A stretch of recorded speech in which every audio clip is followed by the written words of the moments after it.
Without further ado, let's get into our next panel discussion, which is understanding the game and playing to win. All right. So our panelist is Tiffany Kirk, VP, Community Affairs Region Bank.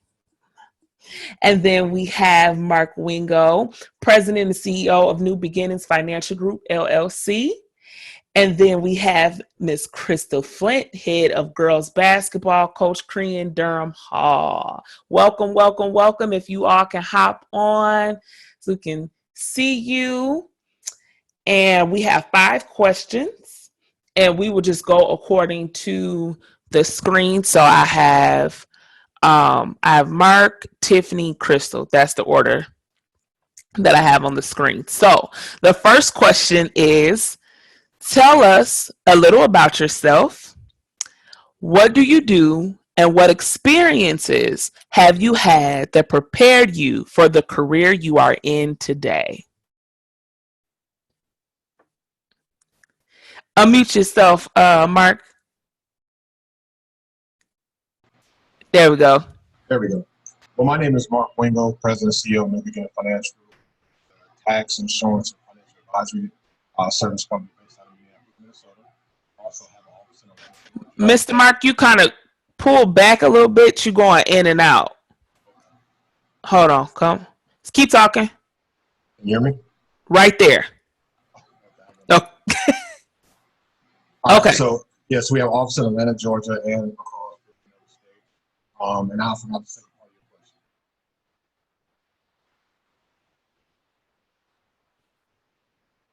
Keep going. It's kind of fading a little bit. Keep going. I was finished.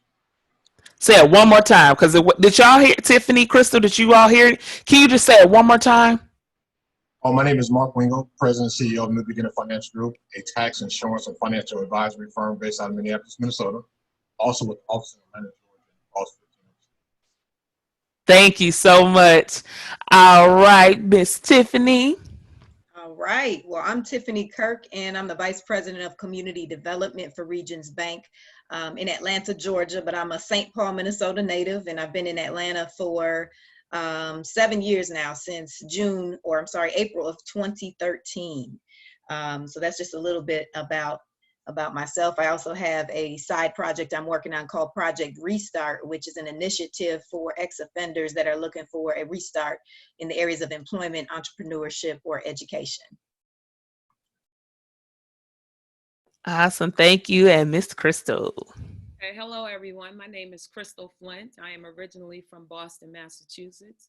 I came to the Minnesota on a women's basketball scholarship at the University of Minnesota, where I played, and I coached there for a few years. Upon graduation, I was the head coach at Concordia University in St. Paul, and I am currently the head girls basketball coach at Crean Durham Hall. I've had a long-standing girls basketball clinic that I have turned into a business called Triple Threat Girls Basketball. So very happy to be here. Thank you all so much. We are happy to see you all. Now we're going into question number 2, which is, what lessons did you learn about money management growing up? So then we will go in order again. So it will be Mark, Tiffany, then Krista. All right, can you hear me? Am I in the right spot? All right. So what I learned growing up was, really, I didn't learn anything growing up. Unfortunately, my mom was the youngest of 8. So really, we survived growing up. Curiosity of money is what led me into the industry that I'm in now. I always wondered why, those people have that, and we don't have this. So that curiosity led me to get in the industry. Once I got into the industry, I kind of got attached to it and everything about it. So that's why I work so hard and learn so much about it, because I want to go back and give those who were in the same situation that I was in, or didn't have any idea what money was, struggling to survive it, to teach them the resources so that they can acquire whatever it is that they want to acquire. There's so much out in this world. And one thing I tell people, money does grow on the trees if you plant the right seed. So I'm in the seed planting business. Thank you. Thank you. Tiffany? I didn't learn much, I would say, growing up until I hit 16 and became pregnant and realized that it was going to take a whole lot more for me to make it. And, you know, being a young mom and on every type of public assistance that you can imagine, from food stamps to childcare grants, medical assistance, Section 8, I knew that saving and credit was going to get me to that next level and for me to achieve my vision. And so those were the big two things, you know, for me to get off of this and to break through that ceiling that, you know, these systems will keep me only at, you know, for so long. I was going to have to be a good saver, and I was going to have to make sure that I built my credit so that I could sustain on my own independently and continue, you know, to strive for my goals. So those are the two main things that I learned pretty early on, 17 years old, when I had my son, is that that was going to be the key, and it continues to be the key to this day. Thank you. Miss Crystal? You know, quite honestly, I'm still learning. I've learned, you know, throughout the years, just from trial and error. You know, I went to college on a basketball scholarship, so you know, naturally, I should have come out of college. I was debt free. I should have been able to buy whatever I wanted to buy, but because I, you know, really didn't have a good grasp of money management and, you know, just really learning how to be a good steward over my money. You know, I dug a hole for myself that I really should not have been in. But, you know, just learning as I went on and bumping my head a little bit and asking questions and being around people that knew more than I did in those areas has helped me and continues to help me. So just trial and error. I listened to a lot of the younger people before me or us, and they have a very good grasp, and I really wish I had known that at that time. Thank you all so much. This next question, question number 3. Now, if Mark or Tiffany, if y'all have done sports, be free. Feel free to answer. But this question is: are there any skills that you learned through sports that you have applied to your life?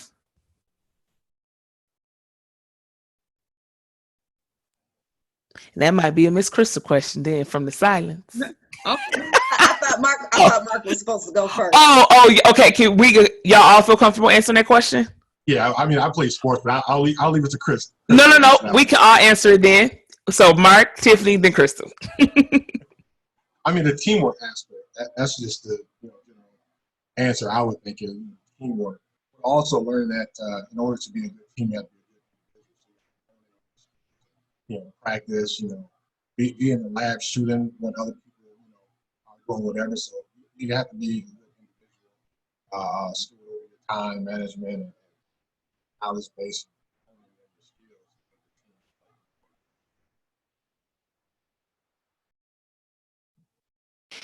Miss Tiffany.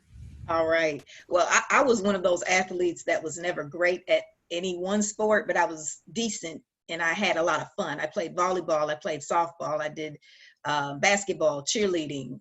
So I did a lot of sports. And what I learned, it's not always about winning, it's the lessons you learn through failing sometimes that, teach you the most. And like what Mark said, teamwork and friendship and camaraderie was more of what I knew I was drawn to sports for. And that became, that sense of community was really important to me, and friendship, and just kind of building a platform with those people who ended up being lifelong friends of mine.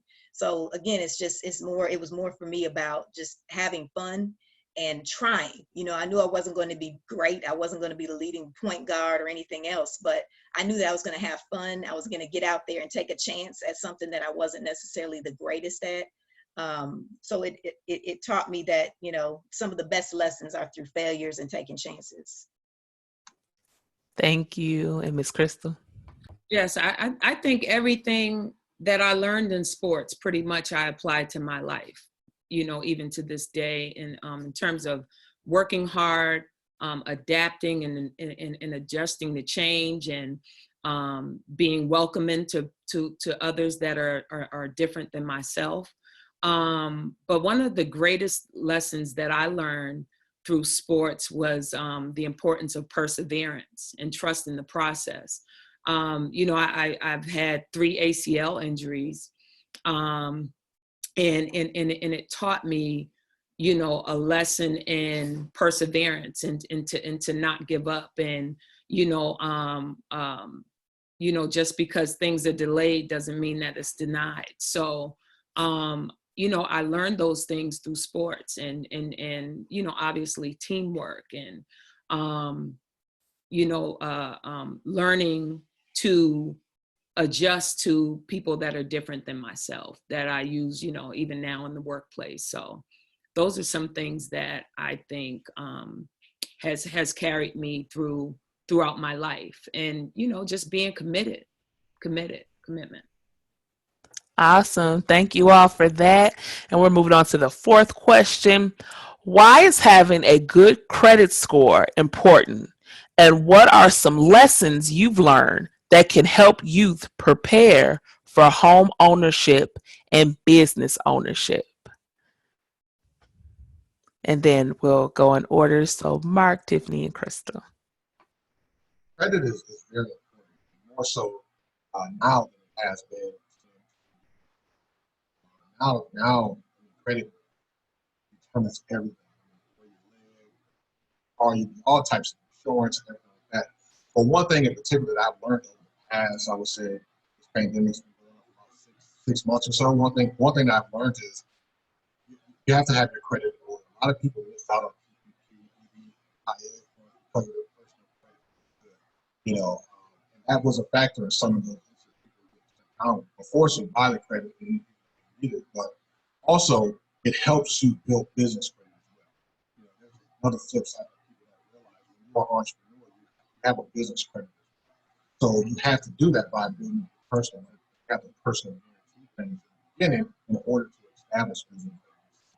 So paying attention to your credit, making sure that you understand how it works is very key to your success personally and as a whole. Thank you so much, Tiffany. What I've learned and continue to understand is that credit is king and cash is queen. We have to have both for a lot of what we do in our lives. We've got to have credit to get in the door. That's kind of the ticket to get into the door of a lot of things that we want to do in our lives. Most of us aren't going to save for that home, 100% of the finances that it takes to purchase a home or to start a business. Most people are going to borrow at some point. So being an entrepreneur means you are going to borrow at some point. Being a homeowner typically means you're going to borrow. Going to college a lot of times means you're going to borrow. And so it's just important that we protect that and that we understand that that's the ticket to get in the door to doing so many more things. We know that, two of the biggest ways that Americans have built wealth in this country is through home ownership and starting a business and continuing that legacy for your family. And without credit, it's very difficult to do those two things. So I just think that young people need to realize you protect your credit. You don't sign on the dotted line for just everything. Credit is a tool. It's not extra income. It's a tool to build your future. It's a tool for an emergency, but it's not something to sustain a lifestyle. And I think the younger, the sooner I think these young people can understand that, the better off they'll be. And I think that this next generation, as you just stated a little bit ago, is different than we were. They're learning to live on less. They're skeptical of a lot of things. They question a lot of things. They understand, how to live with less, it seems. And so hopefully they can continue that trend, but, understand that at some point they do need to get credit in order to be able to achieve some of the goals that they have for themselves. They also need to be aware of their credit standing, checking their credit reports once a year, once you hit about 17, to make sure that nobody else has abused your credit or used your credit. So those are the things that I've learned are extremely important. And I just hope that the people that are listening, start to work towards some of that so that we can create more equity, especially in the African-American community.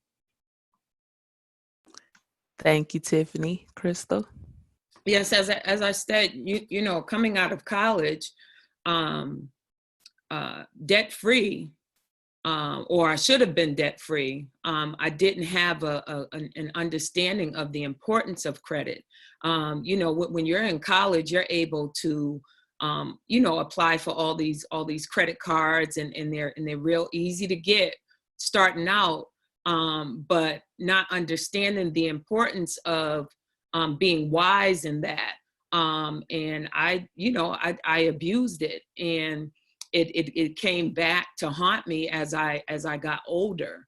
And so credit is very important, and the sooner you learn about it, the better off that you will become, because as Tiffany said, you know, credit is not, you know, something that you want to just rely solely on. And you know, I just didn't have an understanding of that growing up. So living, you know, trying to keep up with the Joneses is something that, you know, I did in my 20s, you know, and it's taken some time to chip at that, and to get that credit score back up.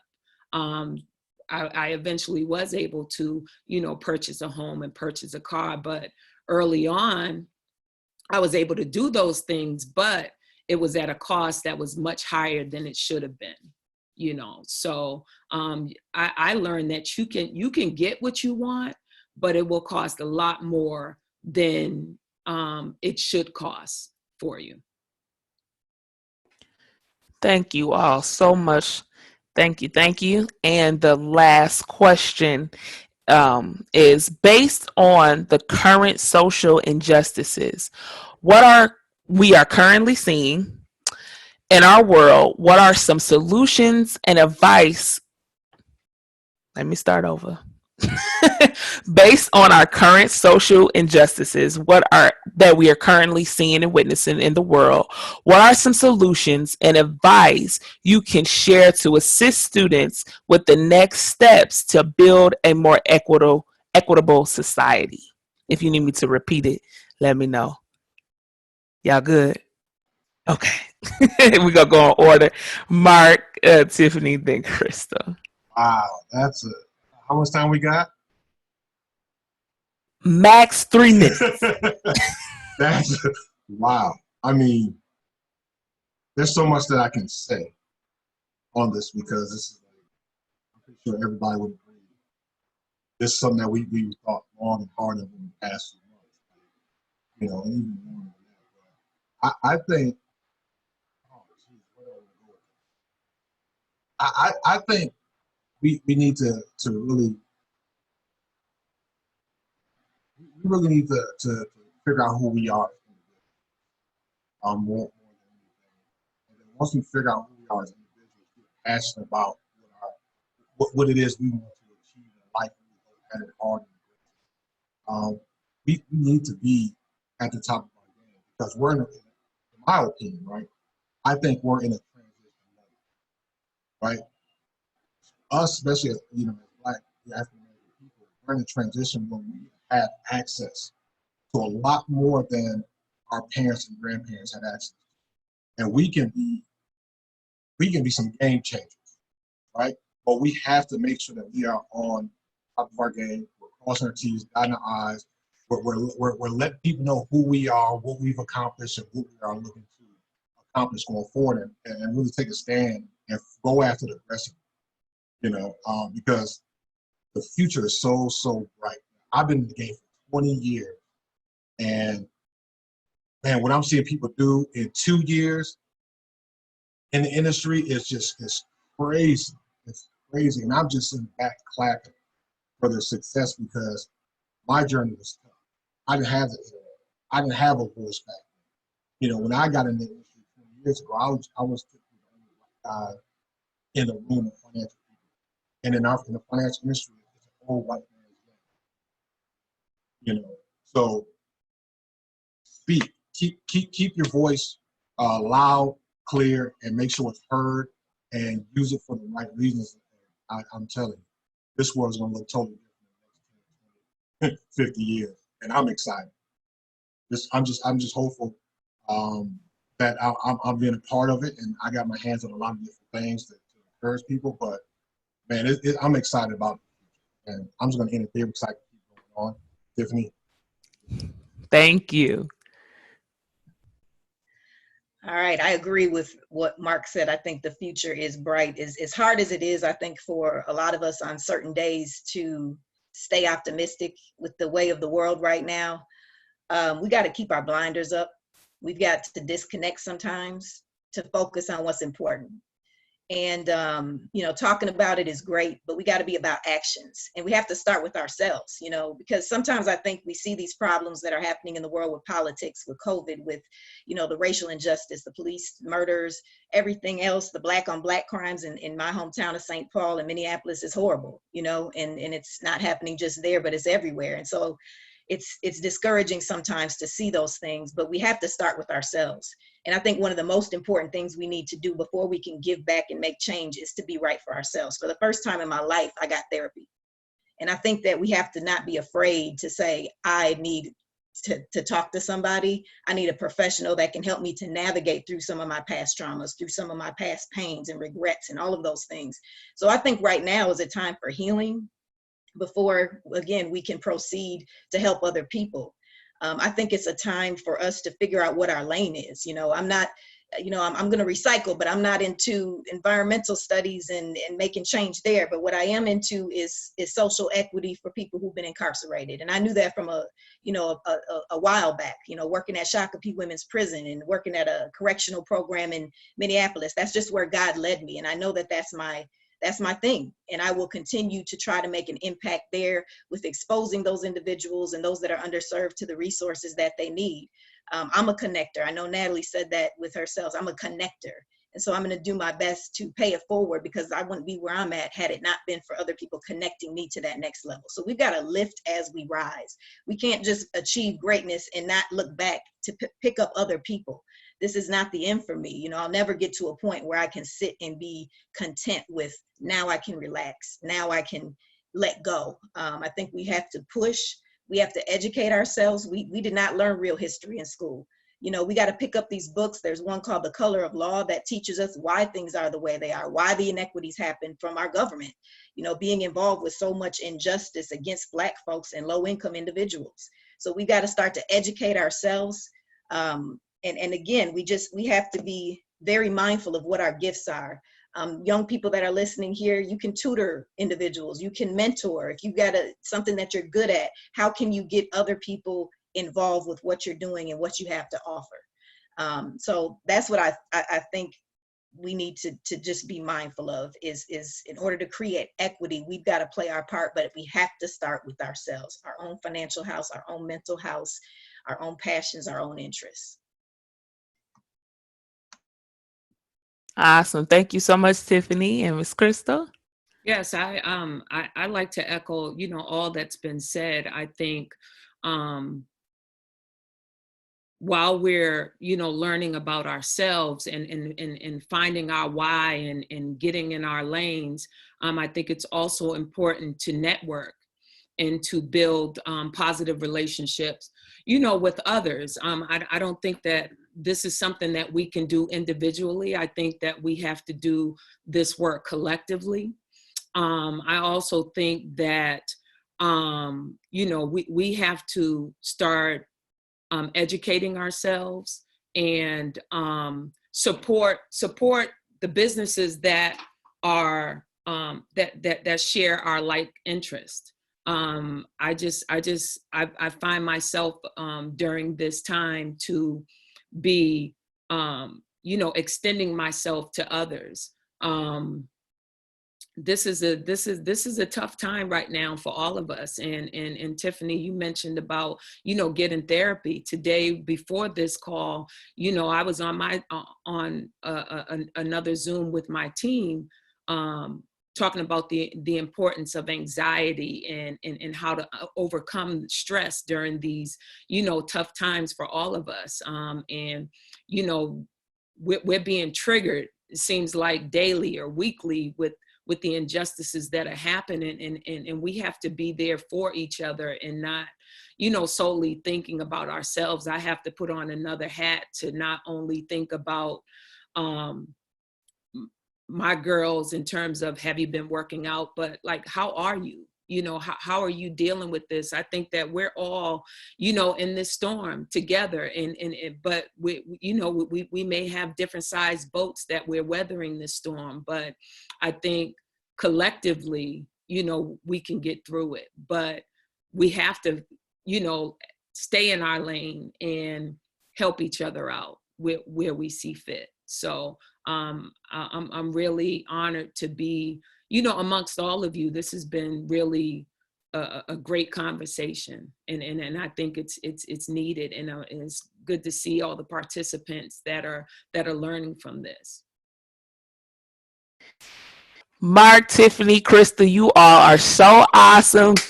Clap y'all up too. This was a great panel. Thank you so much for your time, your talent, just your energy, your like all of that. Y'all the bomb. And I really appreciate y'all being here. I know Dr. Tina does and the rest of the STG family. Thank you so much, you all. And that is the end of this panel discussion, which is understanding the game and playing to win.